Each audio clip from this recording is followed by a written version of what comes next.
அன்புள்ள தமிழ் நெஞ்சங்களுக்கு வணக்கம். கலைஞர் மகளிர் உரிமை தொகை திட்டம் வேண்டாம், அதுக்கு பதிலாக ஒரு சிறந்த திட்டம் ஒன்று இருக்குது. அந்த கலைஞர் மகளிர் உரிமை தொகை 1000 ரூபாயை விட பல மடங்கு சமுதாயத்தை மாற்றும், பல மடங்கு தமிழ்நாட்டையே மாற்றும். அடுத்த 10 வருஷத்தில் தமிழ்நாட்டில் ஏழை குடும்பங்கள் ஒன்று கூட இருக்காது. கஷ்டப்படுறோம் அப்படின்னு சொல்லக்கூடிய குடும்பம் ஒரு குடும்பம் கூட இருக்காது.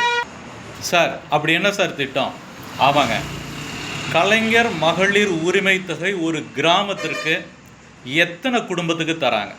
குறைஞ்சபட்சம் ஒரு ஆவரேஜான ஒரு விஷயத்தை தான் இப்போ நான் உங்ககிட்ட சொல்ல போகிறேன். ஒரு 500 குடும்பத்துக்கு தராங்கன்னு வச்சுக்கோங்க. 500 குடும்பங்களுக்கு ஒரு கிராமத்தில் கலைஞர் மகளிர் உரிமை தொகை தராங்க. 500 × 1000 5 லட்சம் ரூபாய் தராங்க.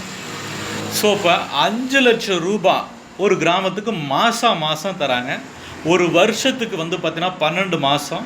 ஸோ அப்போ 60 லட்சம் ரூபாய் ஒரு வருஷத்துக்கு மட்டுமே ஒரு கிராமத்திற்கு அந்த பணம் போய் சேருது. ஆனால் அந்த கிராமத்தில் எந்த ஒரு மாற்றமும் கிடையாது. ஏதாவது மாற்றம் நடைபெற்று இருக்கா?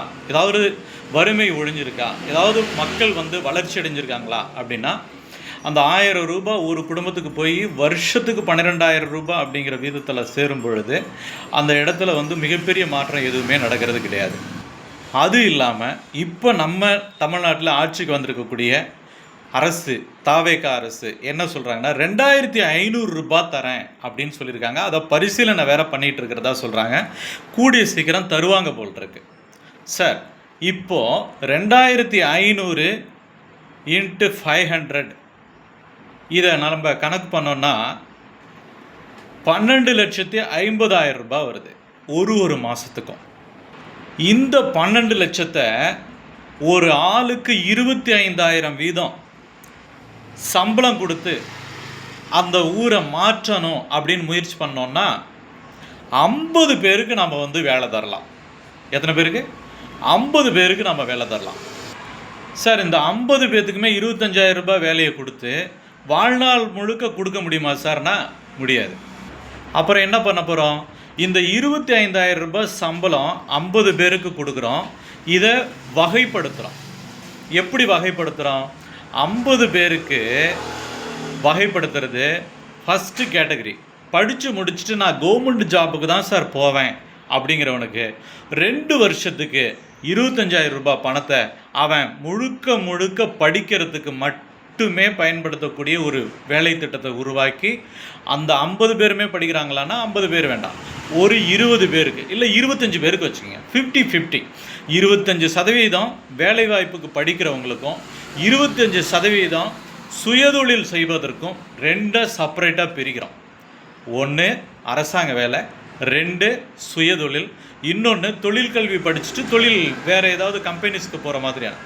ஸோ இப்போ இப்படி பிரிக்கும்போது 25,000 ரூபான்னு 50 பேருக்கு 2 வருஷத்துக்கு கொடுத்தோன்னா 2 வருஷத்துக்கு அப்புறம் இன்னொரு 50 பேருக்கு பிரித்து கொடுக்க போகிறோம்.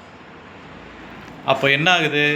2 வருஷம் படித்து முடித்தவன் எப்படியோ வேலை வாங்கிடுவான்.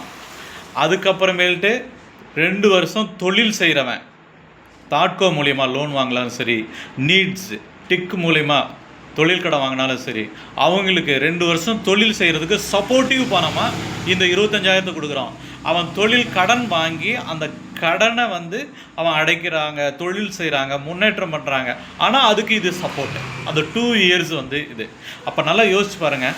2 வருஷத்துக்கு வாழ்க்கையில் முன்னேறுவதற்கு, தொழில் கல்வி படிப்பதற்குன்னு சொல்லி பார்க்கும்போது ஒவ்வொரு 2 வருஷமும் 25,000 கொடுத்தா டெஃபினட்டாக இந்த ஊக்கத்தொகை வச்சு மிக பெரிய அளவில் உற்சாகமாக தொழில் செய்வார்கள், உற்சாகமாக படிப்பார்கள். ஸோ இப்போ அப்படி நல்லா படித்து சொசைட்டியில் நல்ல சேஞ்சஸை கொண்டுட்டு வர முடியுமா? முடியாதா? நிச்சயமாக கொண்டுட்டு வர முடியும். ஸோ இப்போ இதுதான் இதனுடைய திட்டம். ஸோ இப்போ அரசாங்கம், இப்போ வந்திருக்கக்கூடிய அரசாங்கம் சமுதாயத்தில் எப்படிப்பட்ட மாற்றத்தை கொண்டுட்டு வரலாம், இதை முடியாதா அப்படிங்கிறத பரிசீலனை செய்யணும்னு சொல்லி என்னுடைய இந்த திட்டத்தினுடைய விஷயத்தில் இன்னும் கூடுதலாக நிறைய சேர்த்துக்கலாம், இன்னும் புதுசாக யோசிக்கலாம், யோசித்து அதை நடைமுறைப்படுத்தலாம் என்பதை சொல்லி இந்த திட்டத்தை இம்ப்ளிமெண்ட் பண்ணலாமா வேணாமா அப்படிங்கிறதையும் உங்ககிட்ட கருத்து கேட்டுக்கிறேன். உங்களுடைய உயர்ந்த மேலான கருத்துக்களை சொல்லுங்கள் அப்படின்னு சொல்லி விடைபெறுகிறேன். நன்றி, வணக்கம்.